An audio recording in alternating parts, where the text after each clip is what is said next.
Okay, hello and welcome. Today is May 20th, 2020, and this is the weekly Wednesday night live stream that I try to do every Wednesday night at 8:30 p.m. Eastern Standard Time. It normally runs for about 3 hours. Tonight I'm going to go for probably only about 1 hour. I've had some stuff come up kind of last minute. So, I hope everybody is doing well and uh, kind of during these times. So let's see if anybody's around and starts hopping on. What is new and exciting in your world?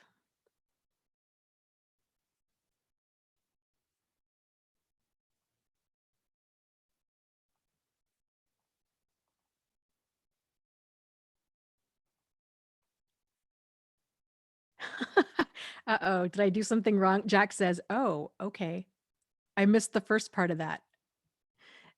That might have been me. It's so weird. There's this delay when you go live on Zoom where you have one screen that says you're now live on YouTube. And then there's a second screen that says that it's preparing to go live. And there's about a good 10 to 15-second delay between them. And I never know which one to listen to.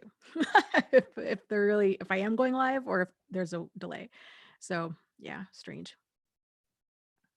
Ran Lion is here. Kamami says bonjour. Hello, hello, everyone. Ran Lion says, I might be moving again. Oh my gosh. How do you feel about that? And why are you moving if you're comfortable sharing?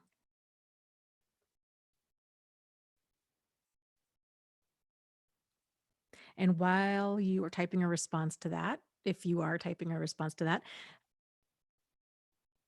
I'm curious to know, has anybody read the book club book for this month, which is the Love Yourself Like Your Life Depends on It? I have about 30 minutes. I'm listening to the book.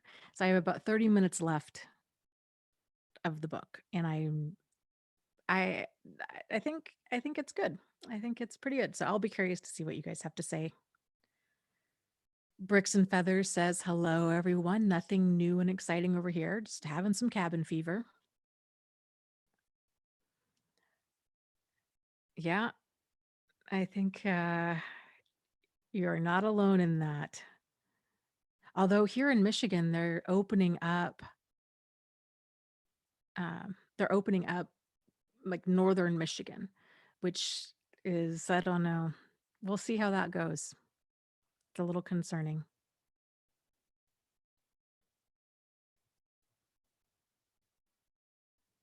Huffle Mom or Jack says, yes, they have started the book, but they are on pause as Huffle Mom's tablet is in the shop. Oh, bummer.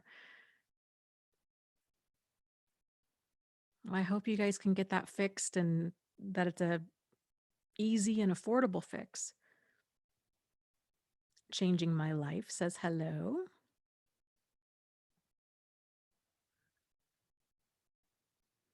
Jennifer says hello. Halo, actually. Hi. Ran Lion says, I'm a little stressed. My parents' household is now vacant and they'll let me stay there rent free. Oh, well, that's quite the deal.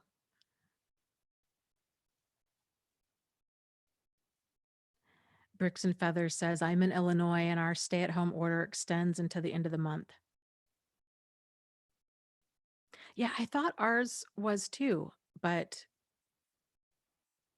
not so much, which is really strange. I don't know. It's been chaos over here. I don't know if you guys heard, but well, Jennifer, you probably heard because you're kind of nearby, and I know you're in Michigan. We had some dams break yesterday, kind of nearby, which has caused massive amounts of flooding. So that's concerning. I don't there's a lot of stuff that's going on in Michigan right now. Yikes. Oh, bummer. Jack says, "Oh no, it's $121 for a new digitizer and will be about another week or so to get that fixed." Yeah, that's the thing with technology it's almost yeah, it's like what do? You know? You fix it or do you just get a new one?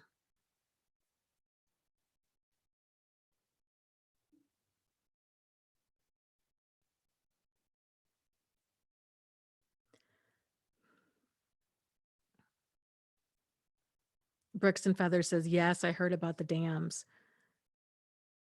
And Jennifer says, "Yes, I was just talking to my grandma about that because I've been to the park near there before." Yeah, it's r- really wild. One dam broke and then not that much later, the other one broke. So I forget how many people, I want to say like 10,000 people have been evacuated.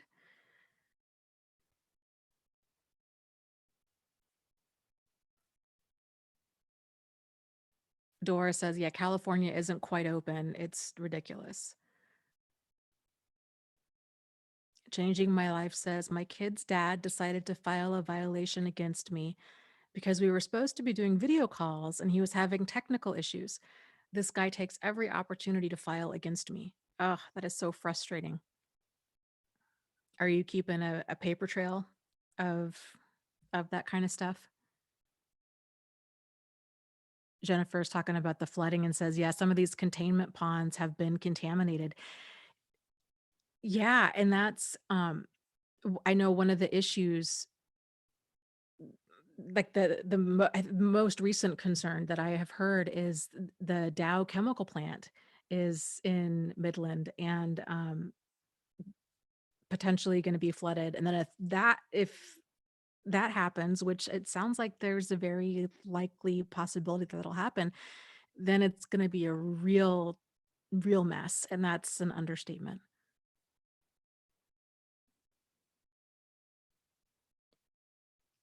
So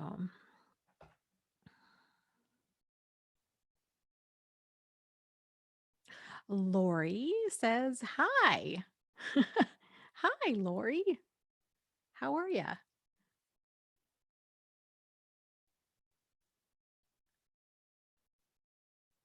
Mm. Samantha says, Dana, I've finally broken free from my abusive ex. It feels liberating, but a real struggle. My emotions are all over the place. It's difficult because we need to co parent. I can imagine. Well, what are you, do you have a support system in place? Kind of, how are you taking care of yourself during this time? And also with that, uh, have you come up with your like for when you miss him or her list? So if you're not, you probably, I'll just say it again, but I'm a big fan of doing this because it's a list. It's called for when you miss him or her. And in that list, you put down in bullet point format. So it's just easy to pick up and scan of all of the reasons this relationship is toxic for you.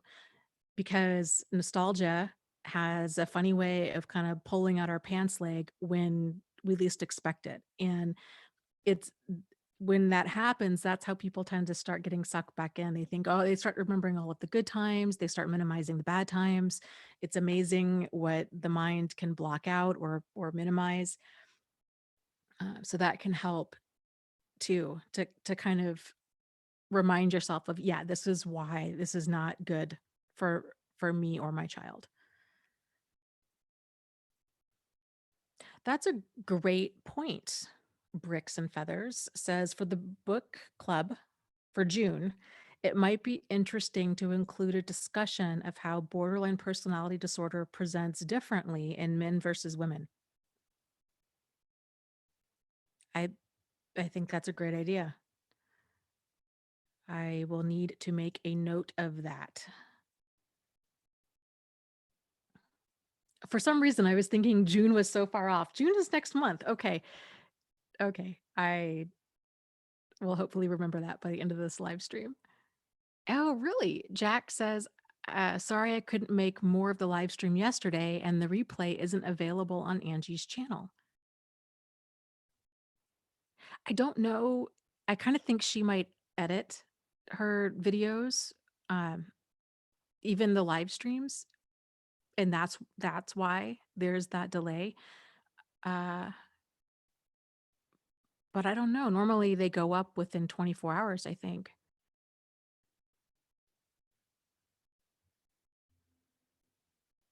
Changing My Life says, I know I was supposed to be writing a log of everything. The CPS worker told me to, but I just kept postponing it. Yeah.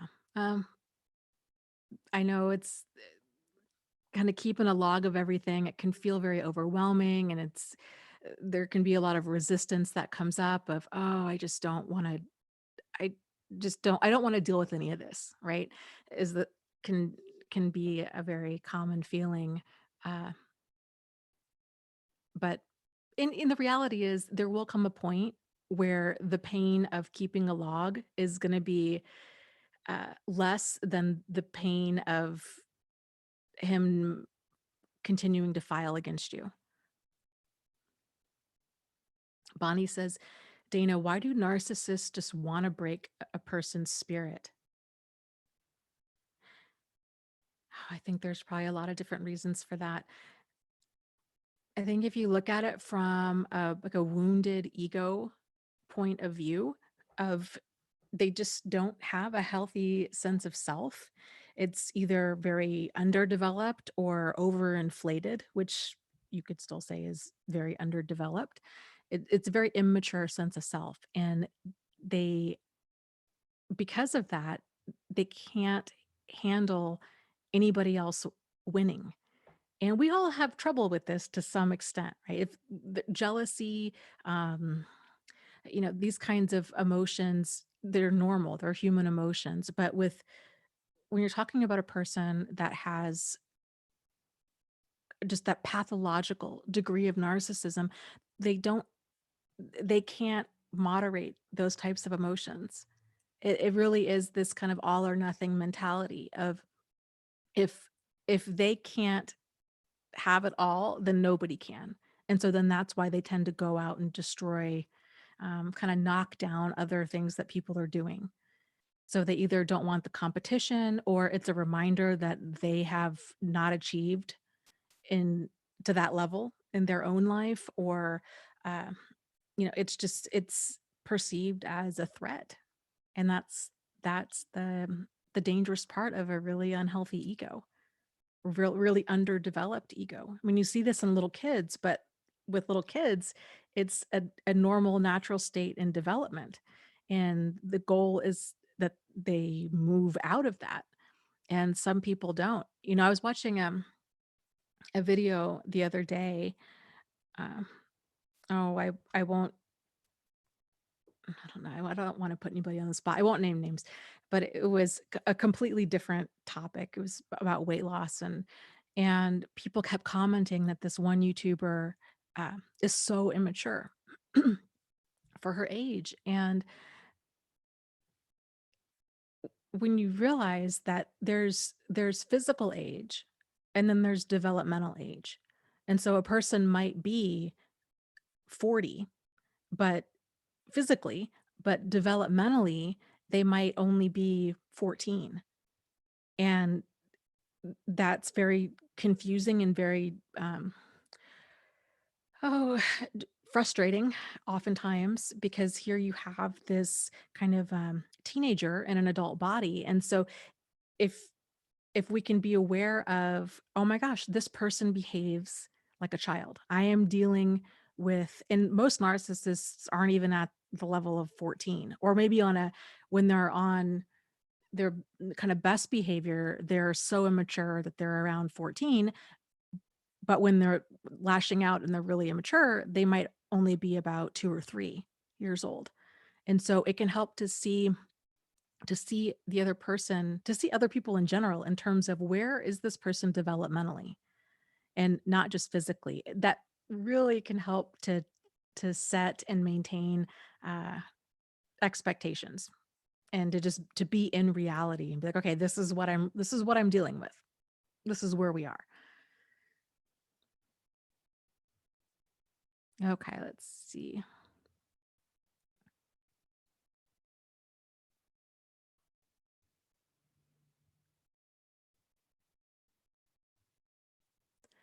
Uh,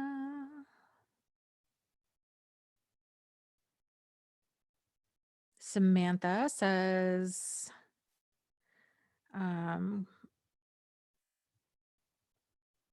she has borderline personality disorder, EUPD, CPTSD, and am a natural empath. I've heard that empaths are drawn to narcissistic types and vice versa. Why is that? Oh, I think there's probably a number of reasons for that. My guess is, and probably for everybody it's different, my guess is the primary drive tends to be that people that tend to be more on like that empathic side of the spectrum are really in tune with other people's emotions, right? Hence the name empath. However, it's generally at the expense of being in tune with their own. And so this kind of behavior, I strongly feel this has to do with it's an ability a person develops when they're young. And it tends to come from, um, I think, kind of a myriad of factors, but kind of somewhat of a neglectful childhood. So you have, if the parents just aren't as involved as that child needs, if there's abuse present, if there's untreated mental illness, such as like depression, that parent is not emotionally available, if there's addiction, these kinds of things, that child has really learned to um, be highly in tune with the emotional climate in a room, basically. And so, and they don't even know it because it's just, that's just what it is. It's sort of like they know they learn this skill. I need to uh, you can tell by the look on a person's face if they're sober, if they're upset, if they're high, if they're drunk, if they're um if they're in a good mood, if they're in a bad mood, if the subject needs to be changed, all of this. And that just tends to come from walking on a bunch of eggshells when a kid is young. If there was a tense, let's just say a tense or yeah, a tense environment generally.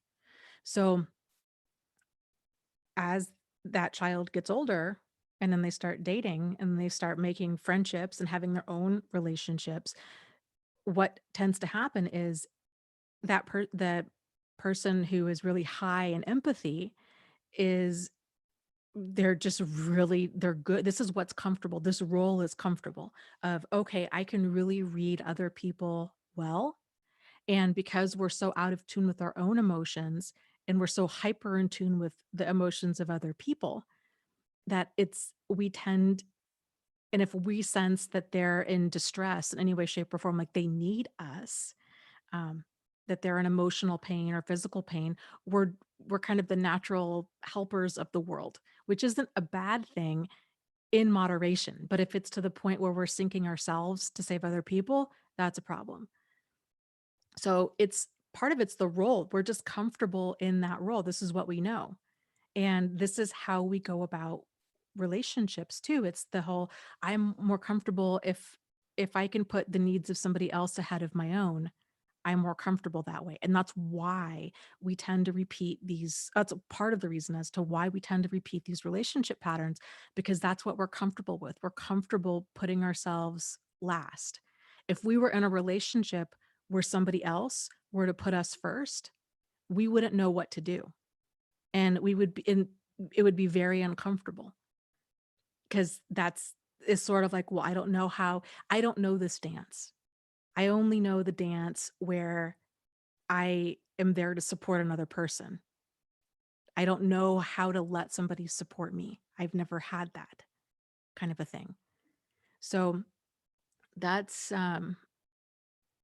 when we can get that in balance, and that takes a lot of work, and that's still something I'm struggling with, to where we're building relationships that are based out of mutuality, where they're equal, where it's not so nobody's coming from like a one-up position, where we're not looking to rescue somebody and they're not looking to be rescued, or vice versa.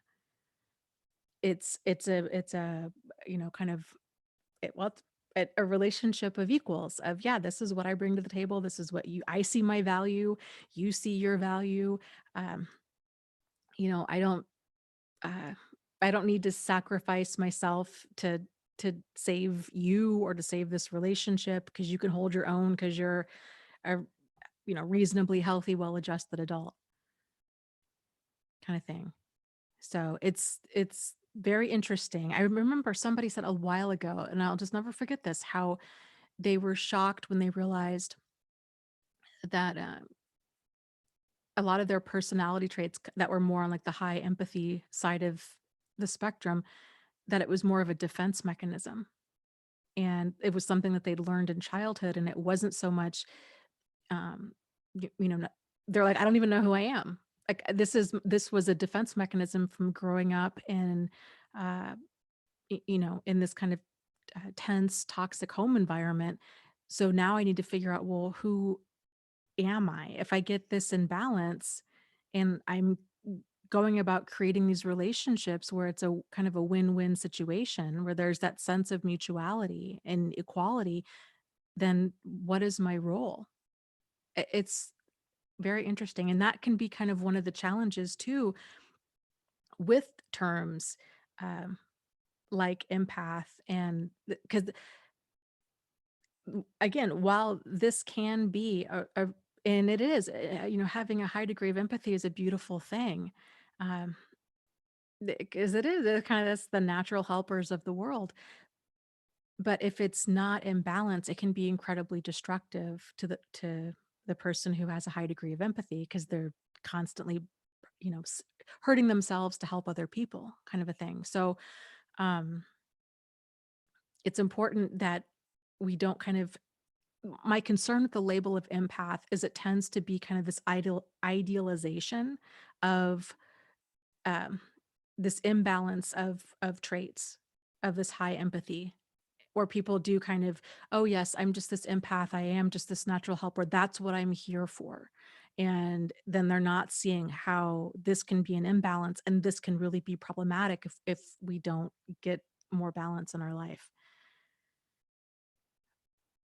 Samantha, okay, the second part to this question is, how do I break the cycle of continually attracting these types? Well, for those of you that, I need to make this into a video. This is one of my favorite questions. This question gets asked all the time, and it's one where I think if you can shift the mindset around. So it's not about who we attract. It really, really isn't. It really isn't. You can make yourself nuts trying to not attract certain things. And the reality, we don't have control over that. A wide variety of people are going to be attracted to you throughout your life. So don't even, it's not even worth thinking about, not even worth your time or your energy thinking about trying to attract different people. Your power lies in, who are you attracted to, and how long are you keeping the wrong people in your life? So I will tell you, the biggest deterrent to problematic people is healthy boundaries. So it doesn't matter. You can be in a whole room full of viperous people, but if you're grounded enough within yourself, when when something makes you uncomfortable. Really, that's what it boils down to. When something makes you uncomfortable, you're honest with yourself about it, and you're able to move yourself to safety. So you realize, you know what? I don't need to sit here and wait for this person's behavior to escalate. I don't like how close they're standing to me. I don't like the way they're talking to me. This doesn't have to mean that um, they're somehow wrong or bad, or we don't need to figure out their intention. Is this their culture? Is this their Have they had too much to drink? We don't have to figure out all of this. All we have to know is, you know what, this person's behavior is not comfortable with me. And then at that point, we either say something or we get some physical distance. And so when engaging with people, it's those boundary standards and deal breakers that are going to make all of the difference. That's the area to focus your time and your energy on, because that's what you have control over. And that's going to be the game changer. So, because problematic people tend to not have boundaries, and that tends to be the point of connection between um, problematic people and those that they target, is that those that they target, and again, keep in mind, they target all of us. It's whatever they're looking for at the time. So it's not necessarily that they can sniff out their next target. Don't stress out about that. It's They tend to be opportunists. If they're looking to steal something, it it might be they might be looking for whoever's seemingly most vulnerable in the room, or it could be whoever isn't vulnerable and who's coming across as a challenge. It totally depends on them. That's why I'm saying it's trying to second guess their intentions or whatever. It's just a big fat waste of time. It's more about figuring out what problematic behavior, you know, n- knowing your boundaries and what's okay with you and what's not okay with you. And so if somebody starts pushing them, that you're able to hold the line and adjust accordingly.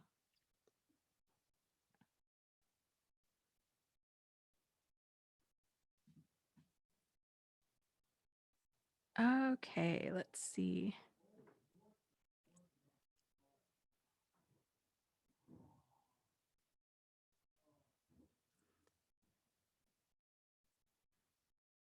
Let's see, Jessica.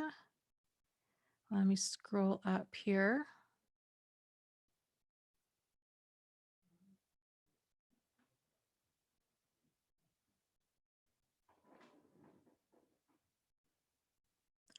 Ooh, Darlene says, I have a rough few days coming up. Tomorrow would have been my 26th wedding anniversary. The next day is the anniversary of the day I was told my then husband, my now ex, was under investigation for sexually abusing my daughter. Saturday is the second anniversary of my divorce being final. Wow, that is a lot back to back. What are you going to what have you done in the past, I guess, to kind of best support yourself during that time? And has that worked?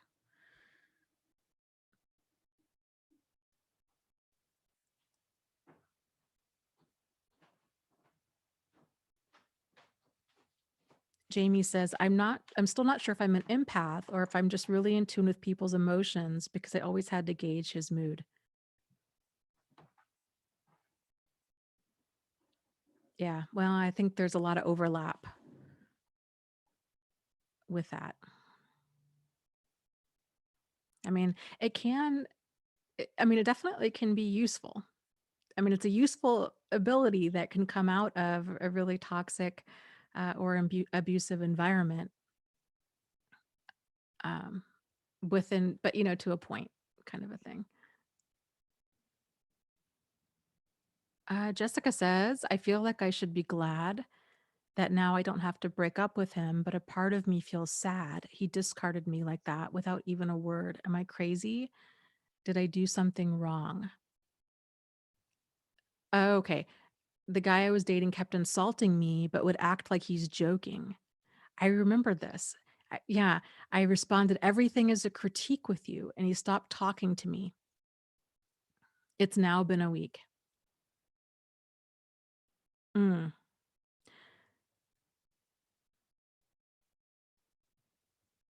You did nothing wrong. And I think his behavior speaks volumes.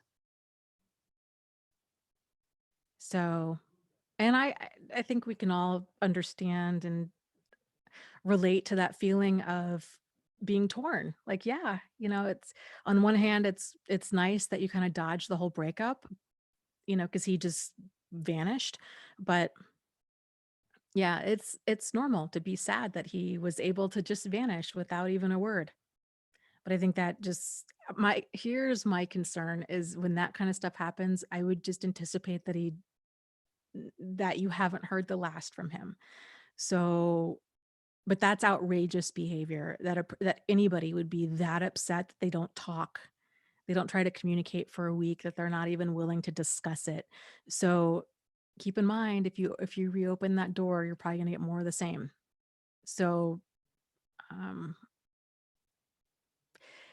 like I said, it's understandable to have hurt feelings. I definitely wouldn't if he does try to reopen communication, I would encourage you, um, don't sacrifice your dignity to be ever to be in a relationship. And, if he can't even if he can't discuss this like an adult, then you're done kind of a thing. And um,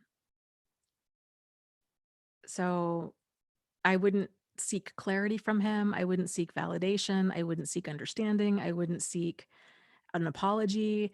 I would just be completely done and focus on the fact of, okay, wow, yeah, that hurts. It's understandable that you'd have some hurt feelings there, but this this guy doesn't have what it takes to make this uh, a relationship that has healthy communication.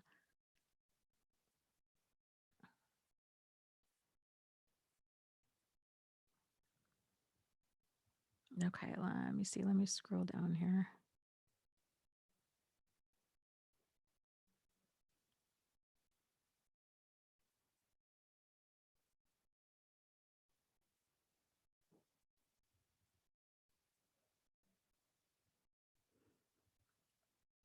Um,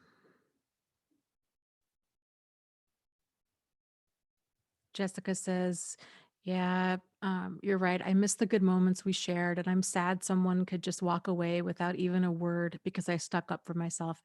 I get it. It's so hard. It's so hurtful, isn't it? When you're like, "Man, I really thought that this person and this relationship had potential, and no, it didn't at all. At all. Wow, what a shock." And I just thought it would be different than this. And but focus on the fact of this relationship only exists if you have no boundaries with him. That you can't speak up for yourself, and the constant you know jokes, it's criticism cloaked as jokes. That stuff's not a lot of people don't like that. I think most people don't like that. And I would kind of be curious. I'd kind of question the people that do like that as to kind of what's going on with them. But, you know, it's okay to not like what you don't like. And it's okay to say, and that is definitely not like an outrageous request. I find it hard to believe that he does stuff like that at work and that people are okay with it there, you know? So I think anybody that has kind of assuming that that's not him initially pushing boundaries, which there's a very solid chance that that is, assuming that he just has a really kind of off sense of humor. Most people with an off sense of humor realize, hey, I get my sense of humor is not for everybody. And I just, again, I find it hard to believe this is the first time somebody's had an issue with him if he's normally like that.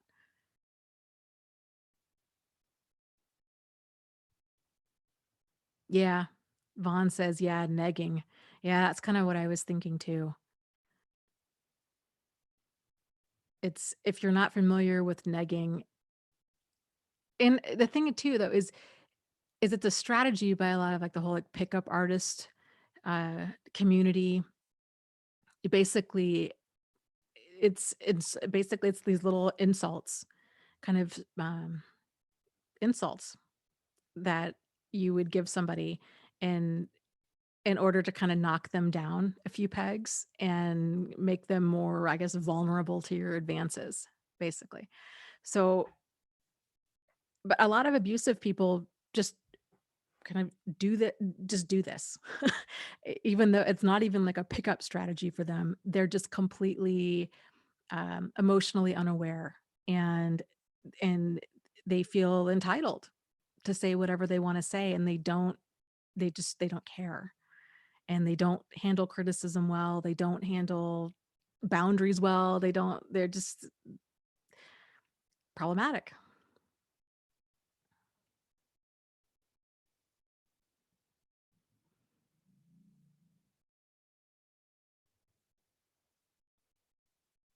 Changing My Life says, I'm wondering if anyone knows of any resources for divorce. All the ones I've found need you to be a US citizen, and I'm Kenyan. Are you here in the US, or where are you living? If you're, well, let me, I guess, just answer. If you're here in the US, even if you're a citizen of another country, um, and there's abuse of any kind that's involved, it you can call a domestic violence shelter, and they normally have legal teams, or like a legal advocate that's um, no cost, that can help you. They're not an attorney, but they can help, kind of, you know, advocating for you, finding paperwork, finding resources, these kinds of things. Jennifer asks, can borderline personality disorder lie dormant and then have symptoms pop up, say, a decade later when triggered? Or is it something that's always a part of the personality? Generally, it's part of the personality. So that's kind of part of the definition of a personality disorder, is that it's a um, persistently problematic behavior across uh, several areas of that person's life, whether they realize that it's a problem or not. So it tends to be there. But the thing is, though, a lot of problematic behavior, especially if we're talking about borderline personality disorder, tends to only really surface within a relationship with somebody else. So you have a lot of fear of abandonment. Um, there's all kinds, and we all are, I think, the most triggered when um, or I should say, like, our um, unresolved baggage, unpacked baggage, whatever you want to call it, unfinished business. That stuff tends to come out when in highly emotional situations, which tend to be relationships with others. Is there something specific? I'm curious to know a little bit more, if you don't mind sharing, kind of what symptoms in a decade later.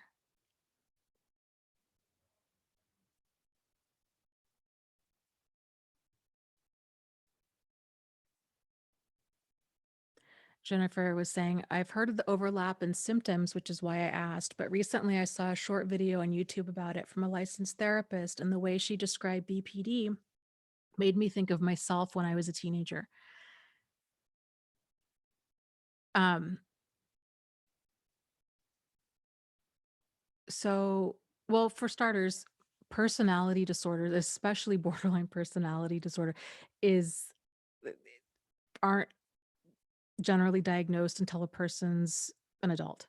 And because a lot of that behavior, the volatility, I guess, that's involved with borderline personality disorder in particular, there's a lot of that uh, is kind of typical teenage behavior to a point. So, um, it's kind of, have to look at, like, the age of a person, and kind of what's going on in their life. And a lot of teenagers are very dramatic, erratic, and emotional, which goes hand in hand with borderline personality disorder. But they're not. It's just kind of where they're at in life.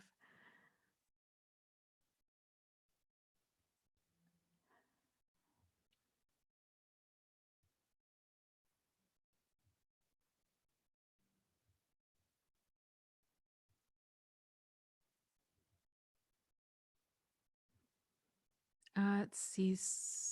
Mhm. Serena says, but when should a person take it serious? If my boyfriend and his friends are talking about literally harming me, well, his friends, and to find out one is a girl he's sleeping with, trying to help him. Okay, I'm lost. To help him get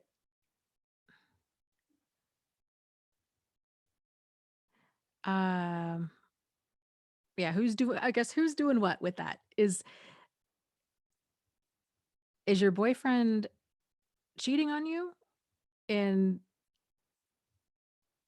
oh, his friends were talking about putting poison in my drink. How I mean, at a minimum, I would never be around those people again. Um, is was it? I'm assuming it wasn't a joke. I mean, if you're legitimately, not that not that that's even funny, but if it was really off-putting to you, and uh, I guess I would need kind of more context.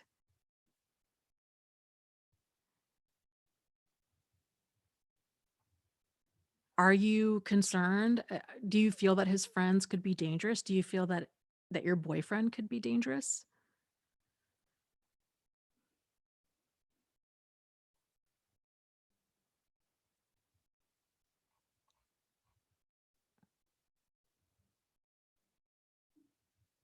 I guess at the end of the day, if you yeah, Kelly is saying leave. If you feel that you're in danger, then you need to distance yourself from that danger.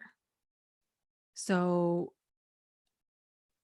um, yeah, and I agree. Cynthia says, excuse me, she is to get away from those people. That is not a boyfriend. It is mental abuse, and they may even have meant it to hurt her. Okay, if they didn't know you were recording, so they didn't realize that you heard this. So this was a serious conversation that they were have about potentially poisoning you.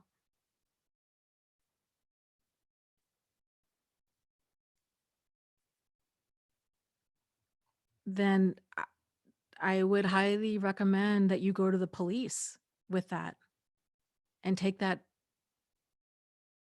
seriously and get the heck out of there.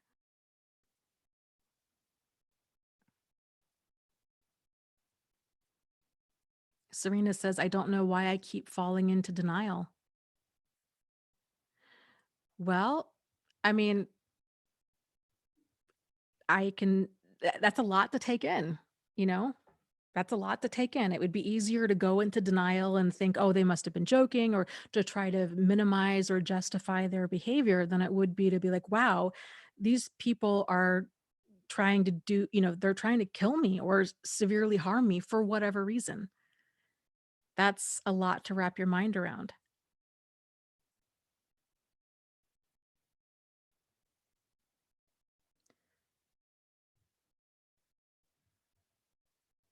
So at a minute, I mean,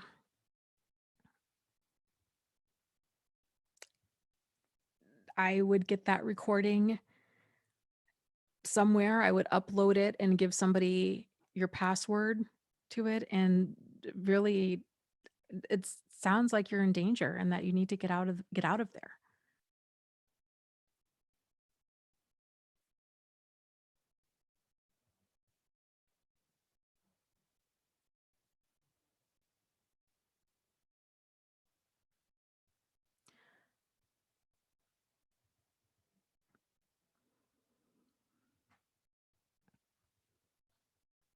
Okay, let's see.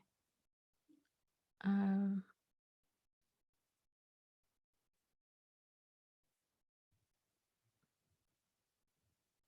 yeah, I would be curious to know that too, Jennifer. Jennifer says, did they state what their reason was in the recording?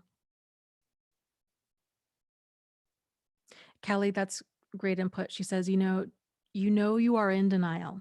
You know something is wrong. Trust yourself, Serena. You got this. Yes. And Serena says, I just don't understand why people are like that.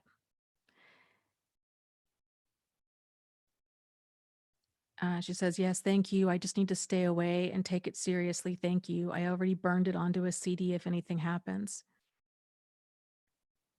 Yeah. And Huffle Mom says, it's because you would never act like that. It can be hard to accept that some folks are just that way. Yeah, some are. I mean, if you watch some of these true crime shows that are on YouTube, it doesn't take a lot. It's sometimes people, you know, kill other people because they're bored, because they're curious, because they want to see a dead body, because it makes them feel powerful, because their life is somehow easier if that person's out of the picture. There's all kinds of reasons, and none of them are good. So please don't think that a person needs a really strong reason to do horrible things. Most of the time, they don't. Yeah. Cynthia just says, they're just evil people. They're sociopaths. It is real. Yes. And the fact that they would talk about it amongst themselves, that's really concerning. So, it's not just one person that has a screw loose. You've got multiple people that, you know, that are collaborating with this. And that's scary and that's dangerous and that's definitely something to take seriously.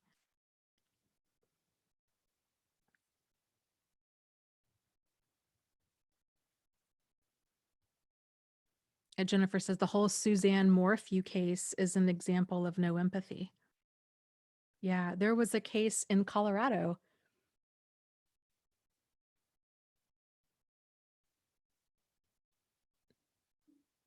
Um, about I mean, this was just a random thing. A woman wanted a baby, somehow put an ad on Facebook or Craigslist or something for baby clothes, ends up luring a woman there, a young mom. I think she had 2 or 3 other kids, and she was pregnant.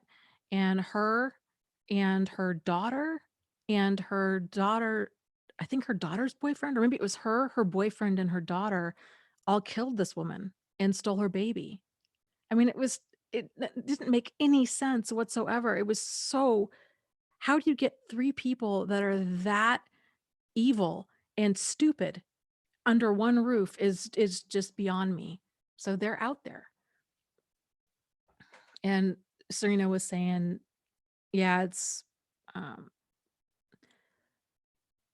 what she thinks it's about is because under his breath, he's going to get me back because I kicked him out. And yes, he's seriously angry. Yeah, honey, I strongly recommend that you contact non-emergency police. Are you here in the United States?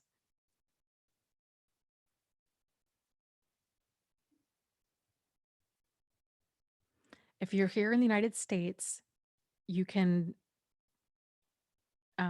you can either call 911. I think that's a legitimate 911 call, or you can Google non-emergency police and talk to a dispatcher about it.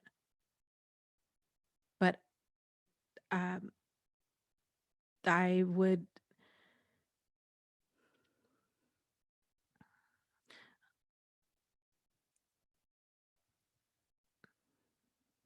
you know, uh, I just would be very careful and completely cut off all contact with those people and not be around. I mean, you don't want to be eating anything or drinking anything or uh, being around them at all.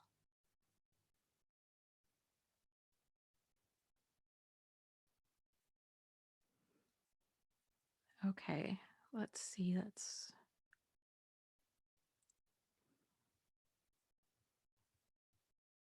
scroll up here.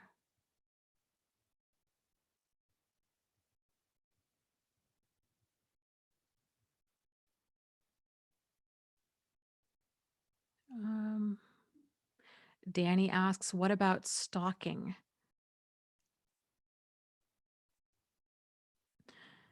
I think at the end of the day, oh, and then she left the church because there was, she says religious abuse is very real. She was being, there was a real narcissistic pastor, and now she's being stalked. She said it's really creepy.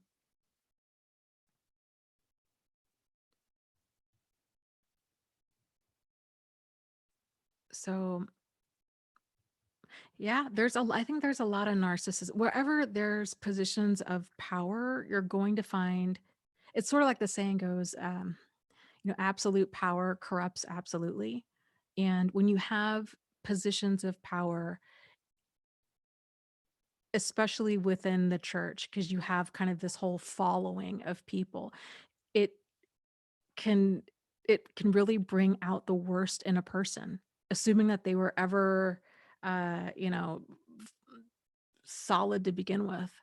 But there's a lot. I mean, we're seeing that now with this COVID stuff. People that are having these kind of delusional beliefs of, oh, that God is going to, that they have some sort of, direct, that they're powerful enough and that God will work through them and that they can cure COVID and that they can do this and they can do that. And a lot of these pastors are dying from COVID. So it's, it's just narcissism. It's delusional narcissism.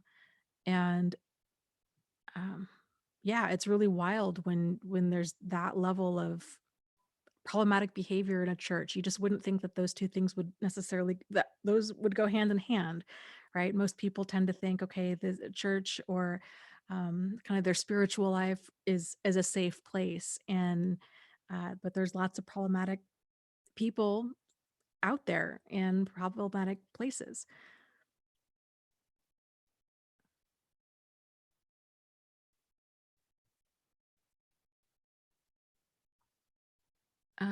Serena says with their boyfriend, oh, he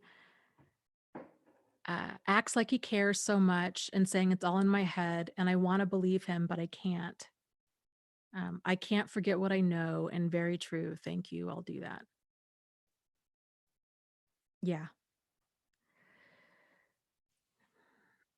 I would also encourage you to write down the reasons that you broke up with him and kicked him out before all of this. Write all this down and write bullet point out too what you heard in that recording. Because yeah, people are saying this is the definition of gaslighting, saying that, oh, I didn't say that, or you're making a big deal out of nothing, or oh, you can't take a joke. He's trying to minimize it or deny that it happened. This is far away from being a healthy relationship, and you're in danger. So, I mean, at a minimum, he's gaslighting you and he's lying to you. And there's probably, I'm guessing, other reasons there that are uh, bad as well. Because if you know, broken up with him before and kicked him out, my guess is there's a long-standing pattern of problematic behavior.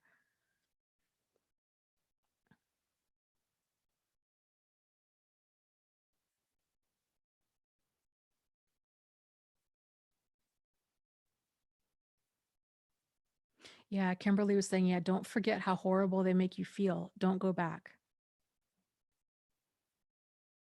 Yes. And Cynthia saying, these are mind games, the gaslighting, the mental abuse, and he can mean to hurt you. You need to leave him.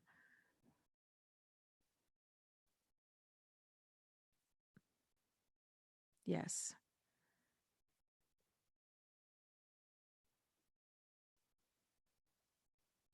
I would also encourage you to write down, you know, what what is a healthy relationship and where are your deal breakers for this relationship?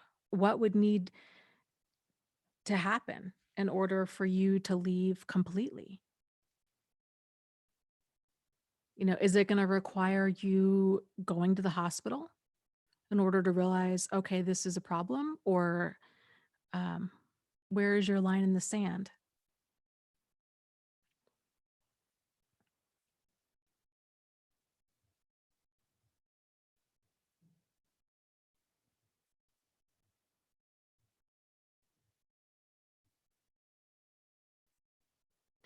Survival saying, Serena, I luckily lived to tell my story. Please just get away. Yeah. Yeah. That's a conversation. I mean, when somebody's talking about doing harm to another person and they're serious about it, then um, and they have a history. If they have a history of they seem indifferent, like they just don't really sincerely seem to care. This isn't the same thing as them acting the part of crying, "Oh, let me back. I'm sorry. It'll never happen again. I love you so much, blah blah blah." A lot of them say that. It's probably the vast majority of them say that. It's um it's how they behave when you're not looking. That'll show you somebody's real character. And if they're plotting to hurt you, if he's cheating, lying, stealing, any of this stuff, he doesn't care. This isn't, think to yourself, okay, is this the kind of guy that you want to get married and have a child with?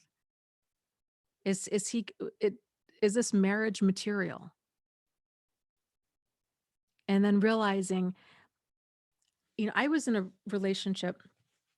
I've been in a couple bad relationships, but I was in a really scary one when I was in high school.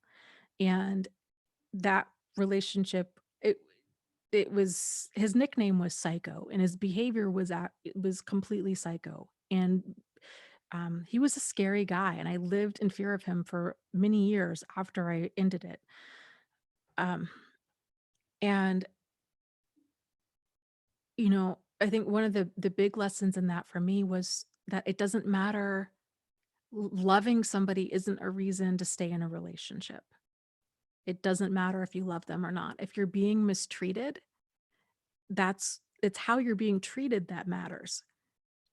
Because, and here's the other thing too, is loving somebody, if they're mistreating you and we're we're somehow trying to settle for crumbs of loyalty, crumbs of honesty, crumbs of affection or attention or whatever, it's we're just we're trying to make do. I mean, this is not a foundation of a relationship that has the potential to go the distance in any healthy way. So kind of, I guess, taking the action that your future self would want you to take.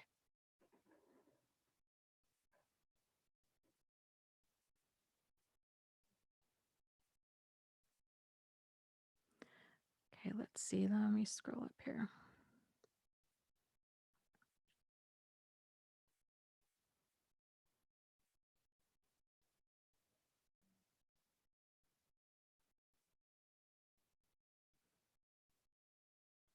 Um,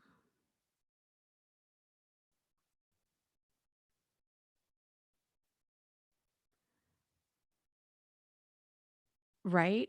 Elizabeth says, it's already difficult to be on the same page with a healthy person. A toxic person, it's not even worth trying. Yes. And when we get to that place where we truly see our worth, where we realize like this is the kind of the bare minimum of appropriate behavior. It's dignity and respect for another person. That's just expected behavior for other people. That's not something that you should have to earn or fight for or argue about or anything. That's just the basics of appropriate adult behavior. And if that's not there and you're in a relationship with the person, this is a big, big problem. And it's not a couple's problem. It's they don't know how to be in a relationship. And it's important that we realize, okay, this is not a communication issue. I can't try to earn their love or any of this. And a lot of times it's our own issues deep down because we're not seeing our value. But if a relationship, if it's costing you um, your dignity, if it's putting you in harm's way, if it's eroding your self-esteem, if it's taking a toll on your self-worth, if it's pulling you down, this is not a relationship that that's healthy. So, and it can be hard to leave toxic relationships often the good times are really good and the bad times are really bad. And it's those highs and lows that can really pull somebody in, and they can easily that level of intensity can be confused for passion or for love. And it's not. It's just deeply dysfunctional behavior. So I just would encourage you to really get clear on what, if you had a loved one, let's say a good friend or a child, and they were in a relationship like this, what would you encourage them to do? And kind of take your own advice with that.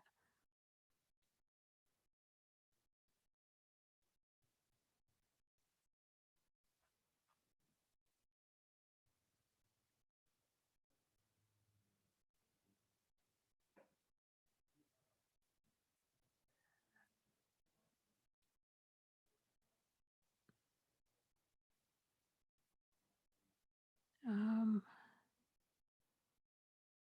hmm,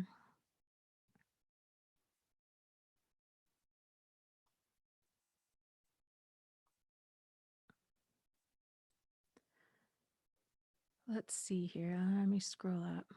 Yeah, Kimberly was saying, you know what? My kids and our mental health matters more.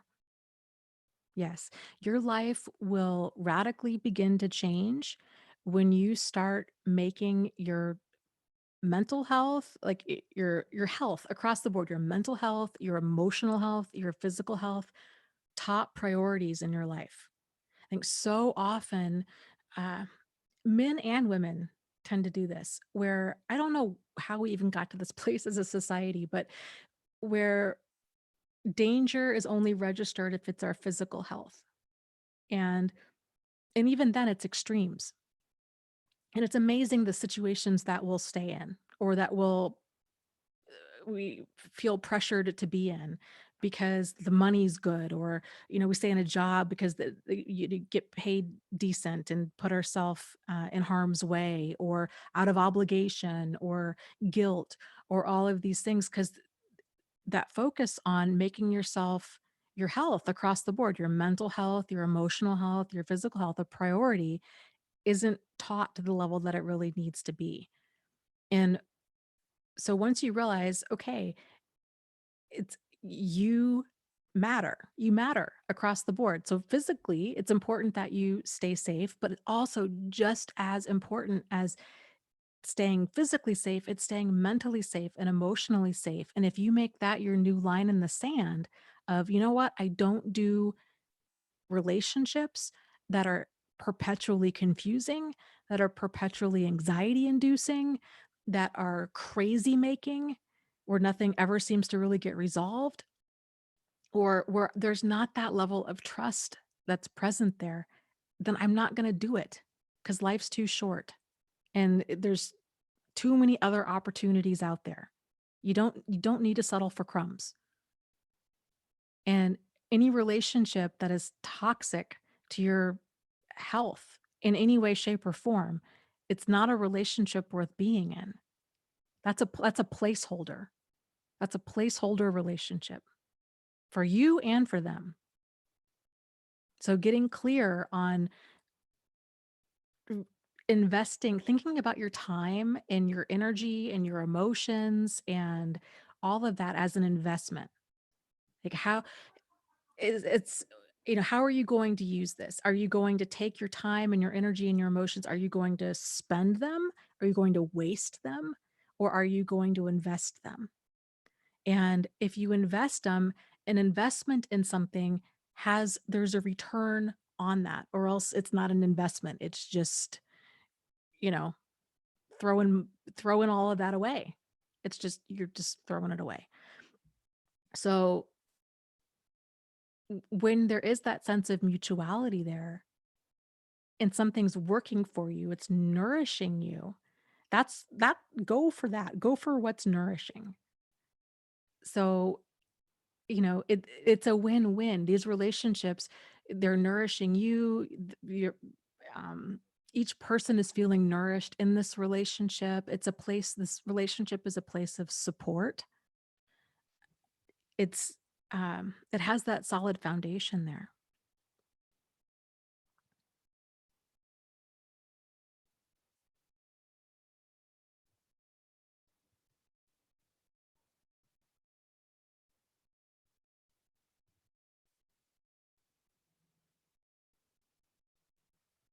Serena says, I need to love myself more. I haven't for a long time. Um, I don't know, but to see me as a mistake and full of nothing but faults, and all his friends telling me that there's something wrong with my mind and that it's going to take a lifetime to get my mind back. And I was stupid enough to believe it was all true.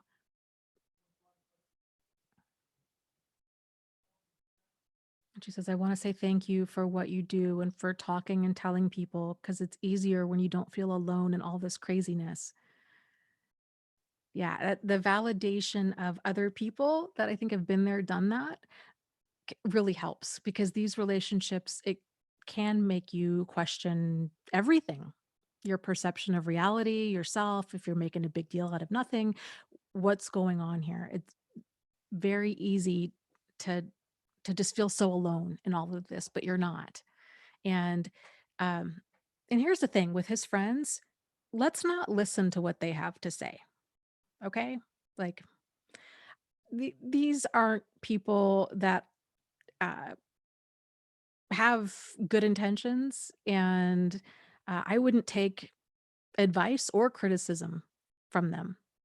I just would make that a non thing. These are not people that you want their opinion to count for anything,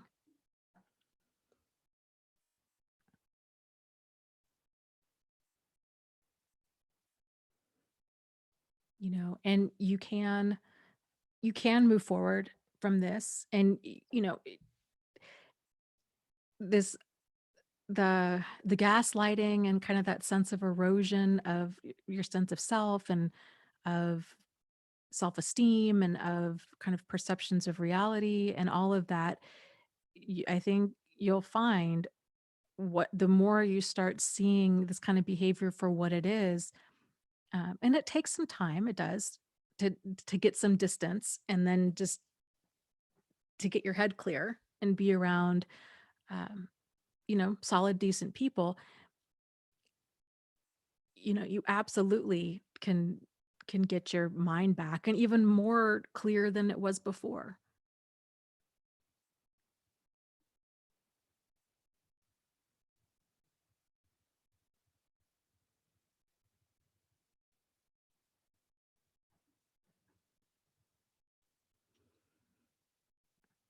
Okay, let me see. Let me scroll up here.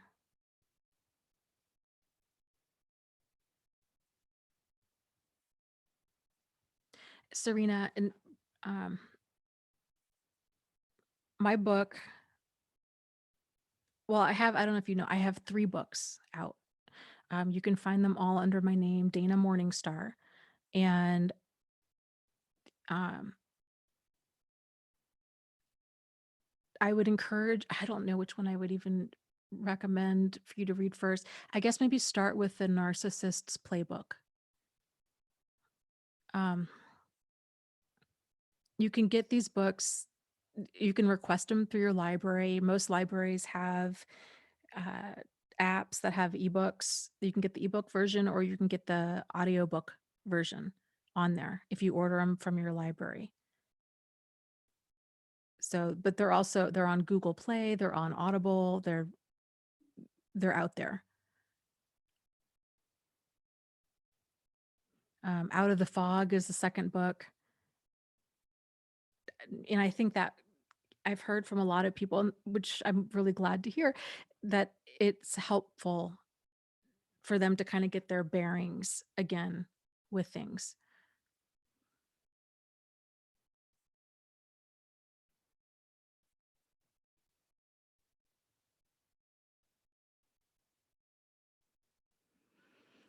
Super Silver J asks, what do you do when after a discard you try to move on and settle for someone you feel doesn't make you fully happy?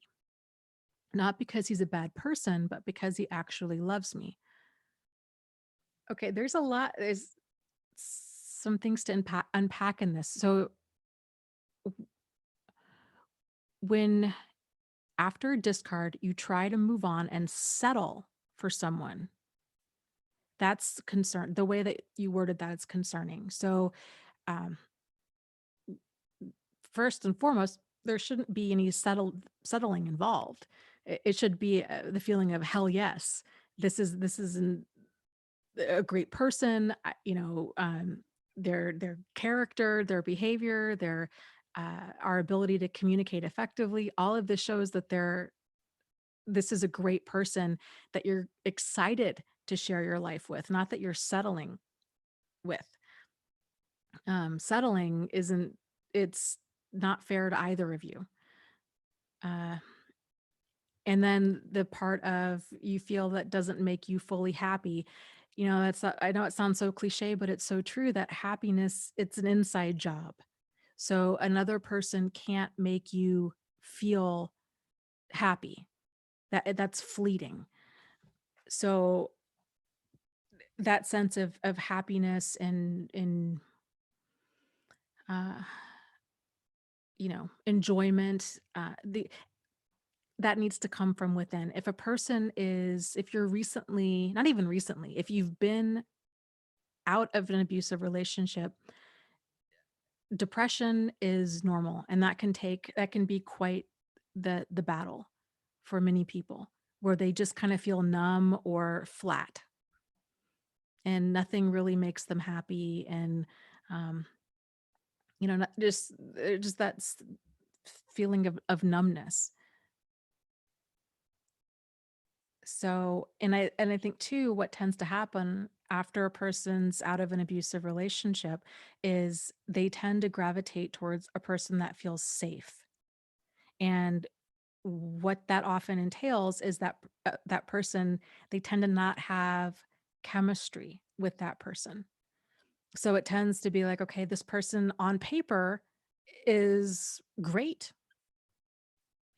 They're funny, they're considerate, they're kind, they're whatever, but there really isn't any um, maybe physical connection there, or like physical chemistry, or other types of chemistry. And then we're trying to talk ourselves into making this relationship work, that this should somehow be good enough. But the reality is there's there's lots of people out there who are uh, you know, normal, decent, wonderful people that we're just not going to be attracted to in that way.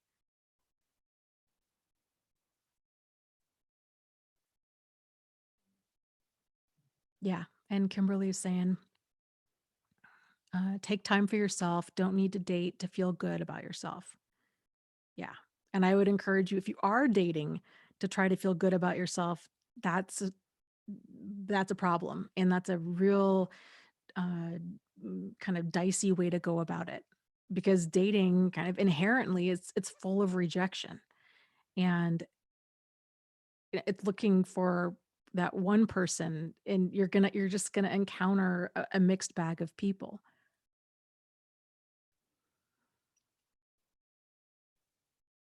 So dating is definitely not the way to get validation, because it's fleeting.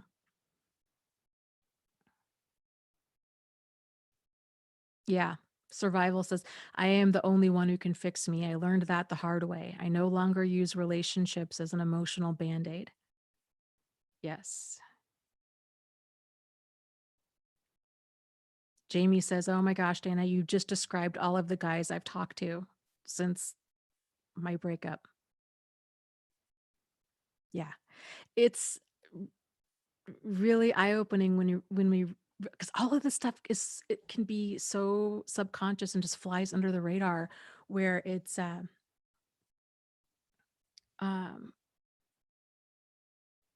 where it's we're confused by our behavior. And another thing that's really common is for a person to date one type of problematic person, let's say, that's very overtly problematic. They're rude, they're a jerk. They um give put downs, they yell, they're arrogant, they're difficult, they're defensive, they're just ugh, right? For a person to get out of a relationship with somebody like that, and then to get into a relationship with somebody who's the exact opposite, seemingly so, but just as problematic. So more of like that covert type level of narcissism or sociopathy, where they're incredibly charming. There's love bombing. They're telling you everything that any, that a person would want to hear. They're very quick to make you their whole world, these kinds of things. And then next thing you know, they're, a pathological liar and cheater and all of this stuff.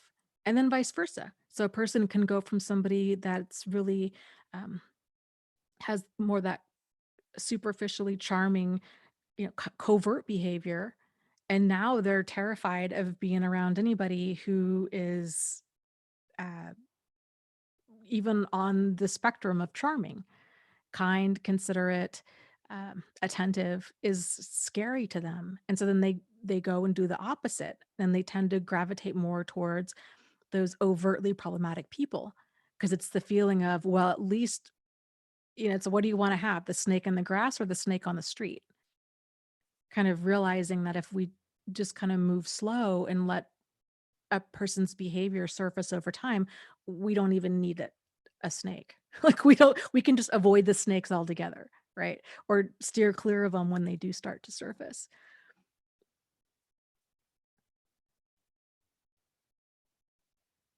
River,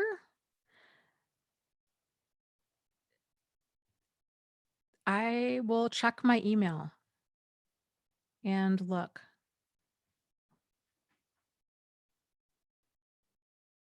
So I apologize for that. Um,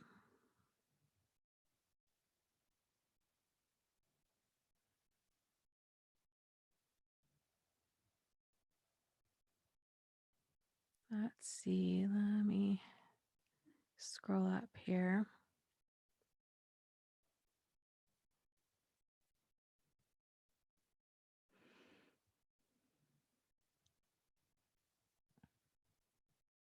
Darlene says, yesterday it dawned on me that I've never been loved.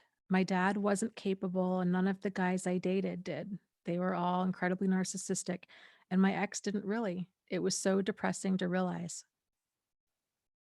Yeah, it.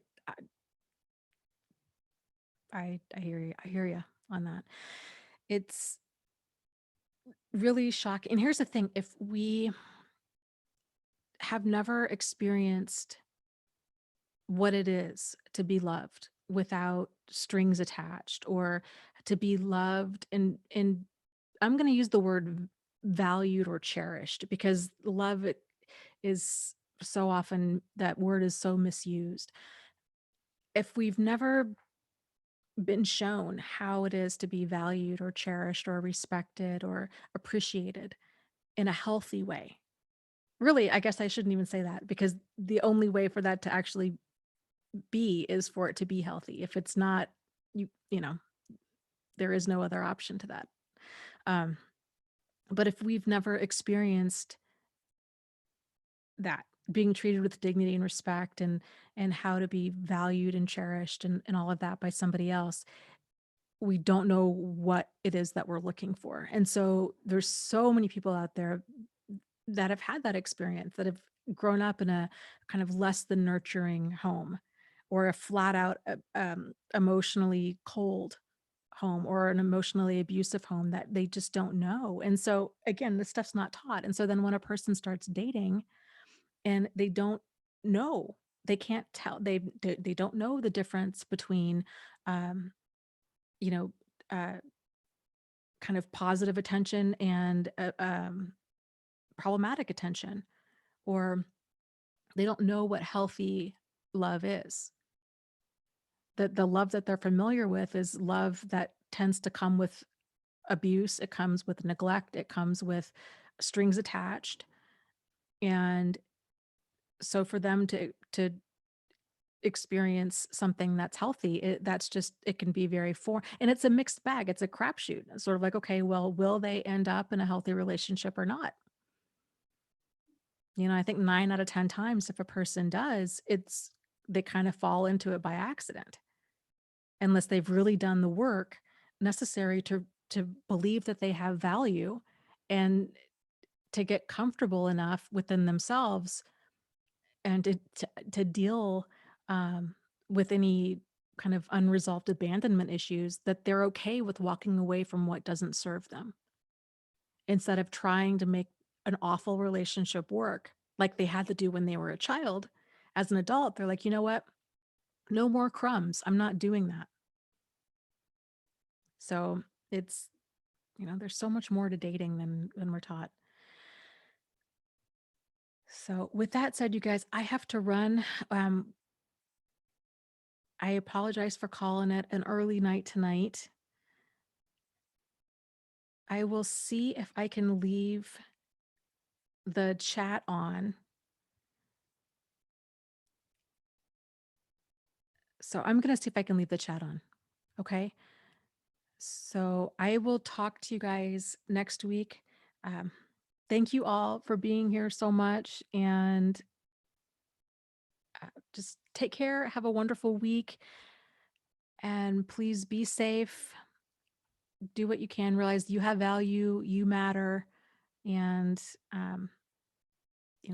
boundaries, standards, and deal breakers. It's not asking too much. That's the basics of adult behavior, and you are worth protecting. So with that said, just lots of love to you guys. You are not alone. You are not crazy, and you really can move forward and heal from this. So take care. Okay. Good night.